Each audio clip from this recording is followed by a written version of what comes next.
Silicon city ಅಂದವನ್ನ ಹಾಳು ಮಾಡ್ತಾ ಇರೋದು ಒಂದು ಕಡೆ ಬ್ಯಾನರ್ ಪೋಸ್ಟ್ಗಳು ಅಂತ ಹೇಳಿ ಬಿಬಿಎಂಪಿ ಕೂಡ ಬ್ಯಾನರ್ ಅಳವಡಿಕೆಯನ್ನ ನಿಷೇಧ ಕೂಡ ಮಾಡಿತ್ತು. ಅಂದ್ರೆ ಎಲ್ಲೂ ಕೂಡ ಒಂದು ಬ್ಯಾನರ್ ಅನ್ನ ಅಳವಡಿಸುವಂತಿಲ್ಲ ಅಂತ ಹೇಳಿ ಒಂದು ಆದೇಶವನ್ನ ಕೂಡ ಹೊರಡಿಸಿತ್ತು. ಎಲ್ಲೆಲ್ಲಿ ಒಂದು ಬ್ಯಾನರ್ ಇನ್ನೇ ಅಳವಡಿಸಿದ್ರೆ ಆ ಒಂದು ಬ್ಯಾನರ್ ಅಲ್ಲಿ ಇರುವಂತ ವ್ಯಕ್ತಿ ಯಾರು ಇರ್ತಾರೆ, ಒಂದು ಶುಭ ಕೋರಿ ಇರ್ಬೋದು ಅಥವಾ ಹಬ್ಬ ಹರಿದಿನ ಇರ್ಬೋದು, ಈ ತರ ಒಂದು ಬ್ಯಾನರ್ನ ಅಳವಡಿಕೆ ಮಾಡಿದ್ರೆ ಒಂದು ಫೈನ್ ಅಂದ್ರೆ ದಂಡವನ್ನ ವಿಧಿಸ್ತೀವಿ ಅಂತ ಕೂಡ ಬಿಬಿಎಂಪಿ ಆದೇಶವನ್ನ ಹೊರಡಿಸಿತ್ತು.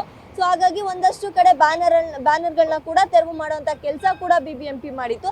ಆದರೆ ಈ ಒಂದು ಫ್ಲೈಓವರ್ ಒಂದು ಮಾರ್ಕೆಟ್ ಫ್ಲೈಓವರ್ ಏನಿದೆ, ಈ ಒಂದು ಫ್ಲೈಓವರ್ ಮೇಲೆ ಸಾಕಷ್ಟು ಬ್ಯಾನರ್ಗಳು ಹಾಗೆ ಇದೆ. ಈ ಒಂದು ಬ್ಯಾನರ್ಗಳು ಈಗ ಮಳೆ ಬರ್ತಾ ಇರೋದ್ರಿಂದ ಮಳೆಯಿಂದ ಕೆಲವೊಂದಷ್ಟು ಬ್ಯಾನರ್ಗಳು ಕೂಡ ಕೆಳಗಡೆ ಬೀಳ್ತಾ ಇದೆ. ಕೆಳಗಡೆ ಬಿದ್ದಾಗ ಏನಾಗ್ತಾ ಇದೆ ಅಂದರೆ ಬ್ಯಾನರ್ ಅಲ್ಲಿ ಹಾಕಿರುವಂತಹ ಮೊಳೆಗಳು ಈ ಒಂದು ಫ್ಲೈಓವರ್ ಮೇಲೆ ಬಿದ್ದಾಗ ಆ ಮೊಳೆಗಳು ಅಲ್ಲೇ ಇರ್ತವೆ.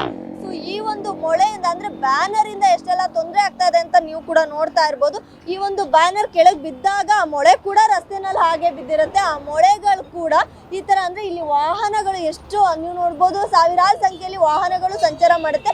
ಪ್ರತಿನಿತ್ಯ ಇಲ್ಲಿ ಸಾವಿರಾರು ವಾಹನ ಸಂಚಾರ ಮಾಡೋದ್ರಿಂದ ಆ ಒಂದು ಮೊಳೆ ಈ ತರ ಏನಾದ್ರೂ ಸಿಗಾಕೊಂತು ಅಂತ ಹೇಳಿದ್ರೆ ಇಲ್ಲಿ ಒಂದು ಮೊಳೆ ಸಿಕ್ಕಾಕೊಂಡಾಗ ಪಂಚರ್ ಆಗೋ ಸಾಧ್ಯತೆಗಳು ಕೂಡ ಇರುತ್ತೆ. ಸೊ ಈ ತರ ಪಂಚರ್ ಆದಾಗ ಇಲ್ಲಿ ಟ್ರಾಫಿಕ್ ಕೂಡ ಅಂದ್ರೆ ನೀವು ನೋಡ್ತಾ ಇರ್ಬೋದು, ಒಂದು ಕಡೆ ಈ ತರ ಒಂದು ವೆಹಿಕಲ್ ಕೂಡ ಇವಾಗ ಒಂದು ಪಂಚರ್ ಆಗಿ ಸೊ ಒಂದು ಕಡೆ ನಿಂತಾಗ ಟ್ರಾಫಿಕ್ ಸಮಸ್ಯೆ ಕೂಡ ಇಲ್ಲಿಗೆ ಎದುರಾಗುತ್ತೆ ಅಂತಾನೆ ಹೇಳ್ಬೋದು. ಅಂದ್ರೆ ಇಲ್ಲಿ ಸಾಕಷ್ಟು ಜನರಿಗೆ ಓಡಾಡೋ ಸಮಸ್ಯೆ ಇರ್ಬೋದು, ಮತ್ತೆ ಟ್ರಾಫಿಕ್ ಸಮಸ್ಯೆ ಕೂಡ ಇಲ್ಲಿ ಎದುರಿಸುವಂತ ಪರಿಸ್ಥಿತಿ ನಿರ್ಮಾಣ ಆಗ್ತದೆ.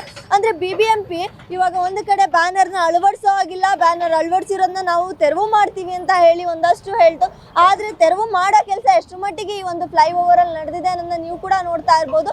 ಈ ಒಂದು ಫ್ಲೈಓವರ್ ಅಲ್ಲಿ ಮಾತ್ರ ಸಾಕಷ್ಟು ಇನ್ನೂ ಬ್ಯಾನರ್ಗಳು ಹಾಗೆ ಇದೆ. ಜೊತೆಗೆ ಆ ಒಂದು ಬ್ಯಾನರ್ಗಳು ಕೂಡ ರಸ್ತೆಗೆ ಬೀಳ್ತಾ ಇದೆ. ರಸ್ತೆಗೆ ಬಿದ್ದಿರೋದ್ರಿಂದ ಈ ತರ ಒಂದು ಸಮಸ್ಯೆ ಎದುರಾಗ್ತಾ ಇದೆ. ಅಂದ್ರೆ ಅಲ್ಲಿರುವಂತ ಮೊಳೆಗಳು ಇವಾಗ ಇಲ್ಲಿ ಓಡಾಡೋಂಥ ವೆಹಿಕಲ್ಗಳಿಗೆ ವೇಗವಾಗಿ ಇಲ್ಲಿ ಒಂದು ವೆಹಿಕಲ್ಗಳು ಹೋಗ್ತಾ ಇರುತ್ತೆ. ಸೊ ಹಾಗಾಗಿ ಇಲ್ಲಿ ವೇಗವಾಗಿ ವೆಹಿಕಲ್ ಒಂದು ಹೋಗೋ ಒಂದು ಸಂದರ್ಭದಲ್ಲಿ ಮೊಳೆ ಇರೋದು ಸಾಮಾನ್ಯವಾಗಿ ಕಂಡು ಬರಲ್ಲ. ಆ ಒಂದು ಮೊಳೆ ಒಂದು ವೇಳೆ ಈ ತರ ಟೈರಿಗೆ ಏನಾದ್ರು ಸಿಕ್ಕಾಕೊಂಡಾಗ ಈ ತರ ಒಂದು ಪರಿಸ್ಥಿತಿ ಕೂಡ ನಿರ್ಮಾಣ ಆಗುತ್ತೆ.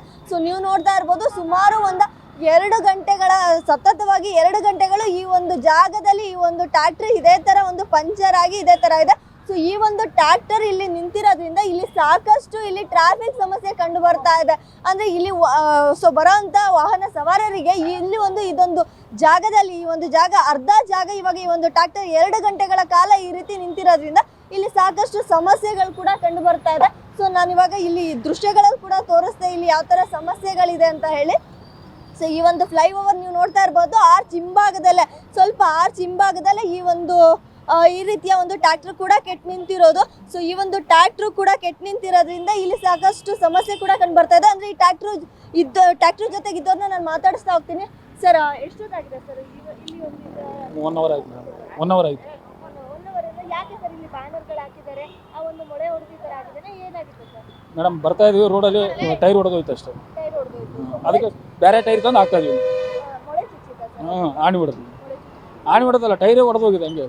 ಟೈರ್ ಹೊಡೆದೋಗ್ಬಿಟ್ಟಿದೆ, ಮೊಳೆ ಹೊಡೆದಿರೋದ್ರಿಂದ ಟೈರ್ ಹೊಡೆದಿದೆ. ಟೈರ್ ಹೊಡೆದೋಗಿದೆ. ಇಲ್ಲಿ ಟ್ರಾಫಿಕ್ ಸಮಸ್ಯೆ ಕೂಡ ಆಯ್ತು ಸರ್ ಇವಾಗ. ನೋಡಿ ಮೇಡಮ್, ನಾವು ಬಂದಿದ್ದೀವಿ, ಟೈರ್ ಹೊಡೆದೋದು ಏನು ಮಾಡೋಕ್ಕಾಗಲ್ಲ, ಅಡ್ಜಸ್ಟ್ ಮಾಡ್ಕೋಬೇಕು ನೀವು. ನಾನು ನಮ್ಗೇನು ಗೊತ್ತಿತ್ತ ಟೈರ್ ಹೊಡಿತಿದೆ ಅಂತ. ಇಲ್ಲಿ ಒಂದು ಕಡೆ ಬ್ಯಾನರ್ಗಳು ಹಾಕಿದ್ದಾರೆ, ಈ ತರ ಪೋಸ್ಟರ್ಗಳನ್ನ ಅಳವಡಿಸಿದ್ದಾರೆ, ಅಲ್ಲಿ ಮೊಳೆಗಳು ಬಿದ್ದು ಈ ತರ ಸಮಸ್ಯೆ ಕಂಡು ಬರ್ತಾ ಇದೆ ಅಂತ ಕೂಡ ಒಂದಷ್ಟು ಜನ ಹೇಳ್ತಾ ಇದ್ದಾರೆ. ಏನ್ ಹೇಳ್ತೀರಾ ಸರ್ ಇದಕ್ಕೆ? ಆದ್ರೂ ಆಗಿರ್ಬೇಕು ಮೇಡಮ್, ಹೆಂಗಂತ ಹೇಳೋಕ್ಕಾಗುತ್ತೆ ಹೇಳಿ. ನಾವು ಮುಂದೆ ನೋಡಿ ಓಡಿಸ್ತಾ ಇರ್ತೀವಿ ಗಾಡಿ, ಆದಮೇಲೆ ಗೊತ್ತಾಗೋದು. ನಮ್ಮ ಹೆಸರು ದೇವನ್.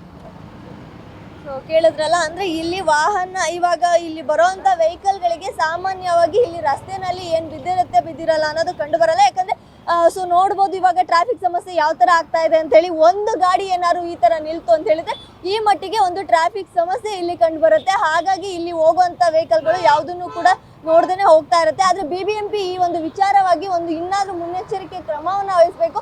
ಸುಮ್ಮನೆ ಬಾಯಿ ಮಾತಿಗೆ ಮಾತ್ರ ಬಿಬಿಎಂಪಿ ಹೇಳ್ತಾ ಇದೆ ನಾವು ಬ್ಯಾನರ್ಗಳನ್ನ ಎಲ್ಲೆಲ್ಲಿ ಅಳವಡಿಸಿದ್ದಾರೆ ಅದನ್ನ ತೆರವು ಮಾಡುವಂತ ಕೆಲಸವನ್ನ ಮಾಡ್ತಾ ಇದ್ವಿ, ಒಂದು ವೇಳೆ ತೆರವು ಆಗಿಲ್ಲ ಅಂತ ಹೇಳಿದ್ರೆ ದಂಡವನ್ನ ವಿಧಿಸ್ತೀವಿ ಅಂತ ಹೇಳಿ ಬಿಬಿಎಂಪಿ ಸುಮ್ಮನೆ ಆದೇಶ ಮೇಲೆ ಆದೇಶವನ್ನ ಮಾತ್ರ ಹೊರಡಿಸ್ತಾ ಇದೆ. ಆದ್ರೆ ಈ ಒಂದು ಬಿಬಿಎಂಪಿಯ ಬೇಜವಾಬ್ದಾರಿತನ ಇಲ್ಲಿ ಎಷ್ಟು ಮಟ್ಟಿಗೆ ಕಂಡು ಬರ್ತಾ ಇದೆ ಅಂತ ಹೇಳಿ ಒಂದು ಕಡೆ ವಾಹನ ಅಂದ್ರೆ ಟ್ರಾಫಿಕ್ ಕೂಡ ಜಾಸ್ತಿ ಆಗಿದೆ ಇಲ್ಲಿ, ಅಂದ್ರೆ ವಾಹನ ದಟ್ಟಣೆ ಕೂಡ ಇಲ್ಲಿ ಹೆಚ್ಚಾಗಿ ಕಂಡು ಬಂದಿದೆ. ಇನ್ನೊಂದು ಕಡೆ ಇಲ್ಲಿ ವಾಹನ ಸವಾರರಿಗೆ ಇದೊಂದು ರೀತಿ ಸಂಕಷ್ಟನೇ ಅಂತಾನೆ ಹೇಳ್ಬೋದು. ಇವಾಗ ಒಂದು ವೇಳೆ ಬೈಕಲ್ಲಿ ಓಡಾಡೋ ಅಂಥವರಿಗೆ ಈ ಒಂದು ಸಮಸ್ಯೆ ಕಂಡು ಬಂದ್ರೆ ಅಕಸ್ಮಾತ್ ಆಗಿ ಏನಾದ್ರು ಈ ತರ ಟೈರ್ ಬ್ಲಾಸ್ಟ್ ಆಗೋದು ಅಥವಾ ಏನು ಪಂಚರ್ ಆಗೋದು ಈ ತರ ಕಂಡು ಬಂದಾಗ ಆಕ್ಸಿಡೆಂಟ್ ಆಗೋ ಸಂಭವ ಕೂಡ ಇಲ್ಲಿ ಹೆಚ್ಚಾಗಿ ಕಂಡು ಬರುತ್ತೆ. ಇನ್ನಾದ್ರೂ ಕೂಡ BBMP ಇದನ್ನ ಒಂದು ಕ್ರಮ ಜರುಗಿಸ್ಲಿ ಅನ್ನೋದೇ ನಮ್ಮ ಆಶಯ ಕೂಡ. ಕ್ಯಾಮ್ರಾ ಪರ್ಸನ್ ಜೊತೆ ಪಲ್ಲವಿ, ನ್ಯೂಸ್ ಒನ್ ಕರ್ನಾಟಕ, ಬೆಂಗಳೂರು.